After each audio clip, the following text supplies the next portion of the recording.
नमस्कार दोस्तों, मैं हूं अर्पित और एक बार फिर से आपका स्वागत है। लोकसभा चुनाव 2024 के 5वें चरण का प्रचार अभियान आज शाम से थम जाएगा।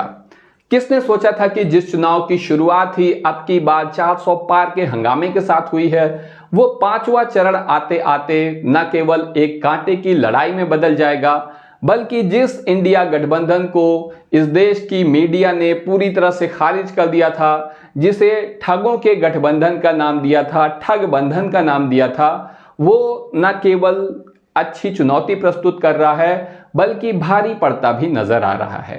5वें चरण में पूरे देश में 49 सीटों पर मतदान होना है। ये 49 सीटें 6 राज्यों और 2 केंद्र शासित प्रदेशों में फैली हुई हैं।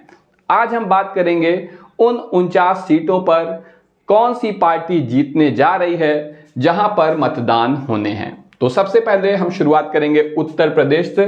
ये आपके स्क्रीन पर उत्तर प्रदेश है भारत के नक्शे में। आप जैसा कि देख सकते हैं यहाँ पर 80 लोकसभा सीट है उत्तर प्रदेश में, लेकिन इनमें से सिर्फ 14 सीटों पर मतदान होना है 5वें चरण में। और ये जो 5वें चरण की सीट है, ये काफ़ी हाई प्रोफाइल सीटें हैं, जैसे कि लखनऊ, अमेठी, रायबरेली, कैसरगंज, अयोध्या, ऐसी सीटें जिस पर पूरे देश की निगाहें लगी हुई हैं। तो आज मैं आपको बताने जा रहा हूं कि इनमें से कितनी सीट एनडीए जीत रहा है और कितनी सीट इंडिया गठबंधन जीत रहा है। आपको याद होगा, चुनाव की शुरुआत में ही समाजवादी पार्टी और इंडिया गठबंधन को उत्तर प्रदेश में पूरी तरह से खारिज कर दिया गया था। यहां पर कहा जा रहा था कि अखिलेश यादव और कांग्रेस पार्टी के बीच में किसी भी तरीके की कोई अंडरस्टैंडिंग नहीं है। अखिलेश का खुद का भी अब अस्तित्व समाप्त होने पर आ गया है और 4 से 5 सीटों तक समेट दिया गया था ओपिनियन पोल में गोदी मीडिया के। लेकिन अब आप देख सकते हैं कि सिर्फ 5वें चरण में ही जिन 14 सीटों पर मतदान होना है, उसमें एनडीए को 7 सीट मिल रही है, जबकि इंडिया गठबंधन को भी 7 सीट मिल रही है। आपको बता दें कि 5वें चरण की जिन 14 सीटों पर मतदान होने हैं लोकसभा चुनाव 2019 में, इन 14 में से 13 सीटों पर भारतीय जनता पार्टी की जीत हुई थी। सिर्फ रायबरेली की एक सीट थी जहां पर कांग्रेस से सोनिया गांधी जी ने चुनाव जीता था। तो इस तरीके का पिछली बार माहौल था। एयर स्ट्राइक की वजह से भारतीय जनता पार्टी को जबरदस्त सफलता मिली थी पाकिस्तान के मुद्दे पर, राष्ट्रवाद के मुद्दे पर। लेकिन इस बार माहौल बिल्कुल शांत है।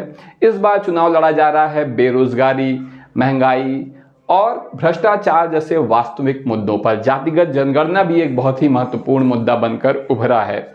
यही वजह है कि यहाँ पर एनडीए के खाते में 7 और इंडिया गठबंधन के खाते में भी 7 सीटें जा रही हैं। अन्य राजनीतिक दलों को उत्तर प्रदेश के, जैसे कि बसपा, उसे कोई भी सीट इस चरण में नहीं मिल पाएगी।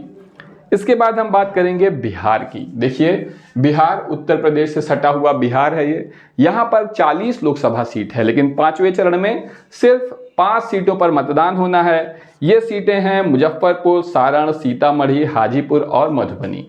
और उत्तर प्रदेश की तरह ही बिहार के बारे में भी और यहाँ पर तेजस्वी यादव के बारे में भी मीडिया ने वैसी ही बातें करी जैसी कि अखिलेश यादव के बारे में की थी।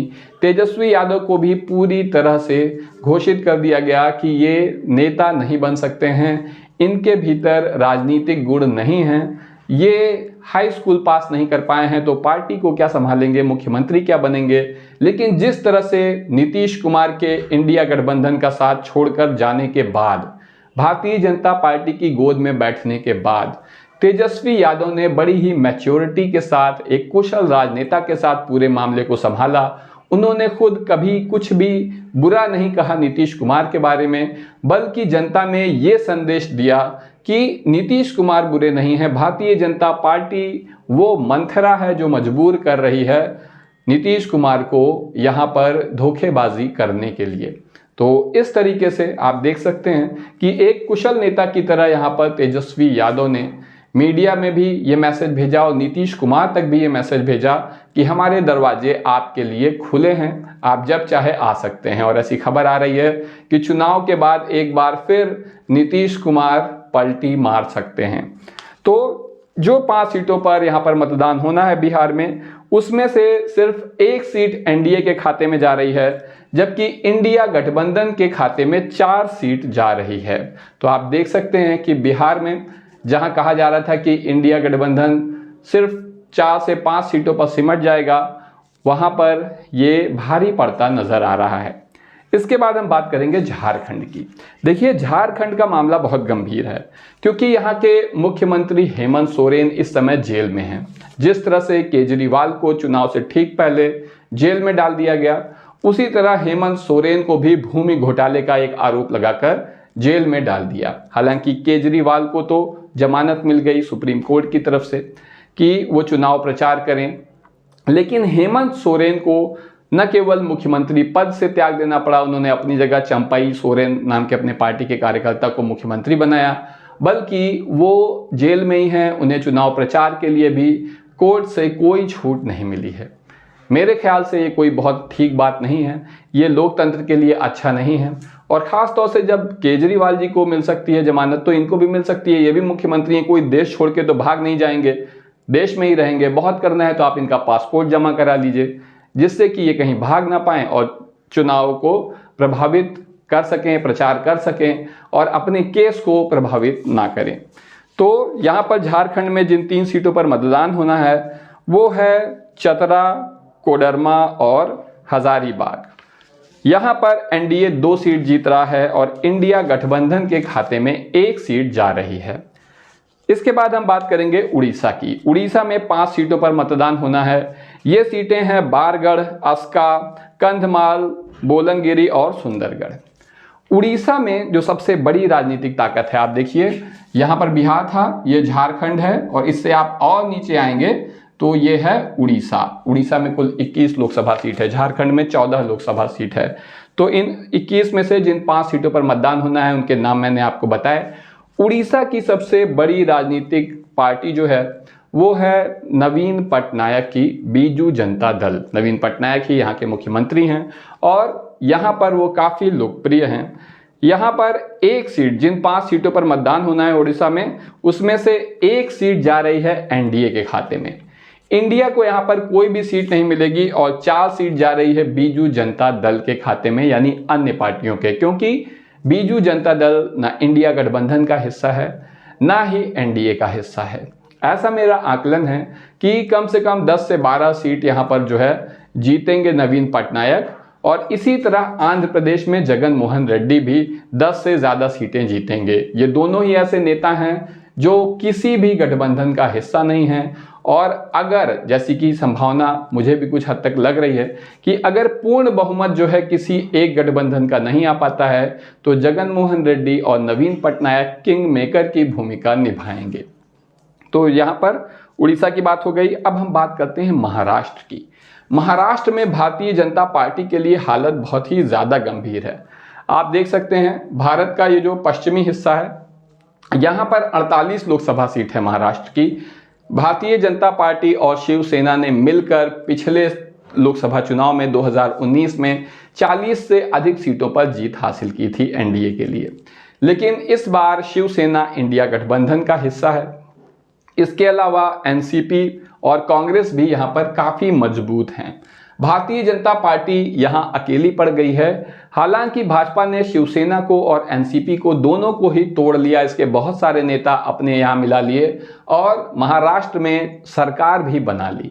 लेकिन इसके बावजूद लोकसभा चुनाव में यहाँ पर भाजपा को नुकसान होने जा रहा है।